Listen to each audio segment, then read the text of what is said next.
The day 82-year-old Walter Brooks announced he was finally dying, his entire family rushed to his house. His eldest son arrived carrying flowers. His daughter suddenly started cooking his favorite meals. Even the grandson, who hadn't called in 5 years, showed up with a giant hug. Walter smiled. "For people who forgot my birthday for 3 years, you all sure love me today." The room went awkwardly silent. Walter's lawyer arrived carrying a thick envelope. Everyone's eyes sparkled. Millions of dollars, a huge ranch, vintage cars. Surely someone was about to become rich. Walter cleared his throat. "I'll read my will tomorrow." "What?" everyone shouted. "I changed my mind," he laughed. "I want one more family dinner first." That dinner turned into absolute chaos. His daughter secretly swapped seats to sit closer to him. His son kept refilling Walter's drink. His granddaughter even offered to massage his shoulders. Walter whispered to his dog, "Buddy, I haven't been treated this well in 20 years. Even Buddy looked confused. The next morning, everyone gathered again. Walter opened the envelope, only to burst out laughing. "I forgot my glasses." Half the family nearly fainted. After 5 painful minutes, the lawyer finally began reading. "To my eldest son," he paused. The room held its breath. "I leave my fishing rod." "What?" his son screamed. "That's worth $40. Walter nodded. "You never visited unless you wanted money. At least now you'll have something to do." His daughter smiled confidently. Surely the house would be hers. "To my beloved daughter?" "I leave my cookbook." She nearly dropped her coffee. "What about the ranch?" Walter shrugged. "You only came over when your refrigerator was empty." The room exploded into arguments. His grandson stood up proudly.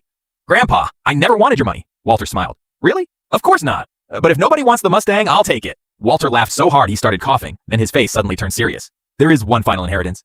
Everyone instantly became quiet. "The ranch, the money, the cars, everything I own, it goes to the person who spent the most time with me during the last 10 years. The family smiled confidently, until the lawyer spoke.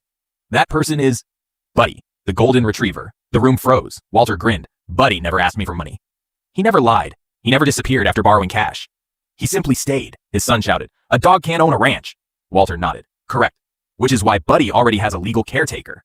The front door opened. Everyone turned. Standing there was Mr. Lewis, Walter's quiet next-door neighbor, the man who drove Walter to doctor's appointments, fixed his fence, bought his groceries, shared dinner with him every Friday night. The family had never even learned his name. Walter smiled. Buddy's caretaker inherits everything.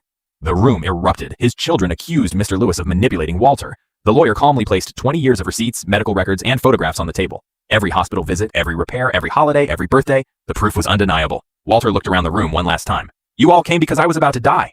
"He came because I was alive." Nobody had another word to say. 6 months later, Walter passed away peacefully. Mr. Lewis turned the ranch into a community farm where local children learned to care for animals. Buddy became the unofficial mayor of the place, greeting every visitor like an old friend. Ironically, the family started visiting every weekend.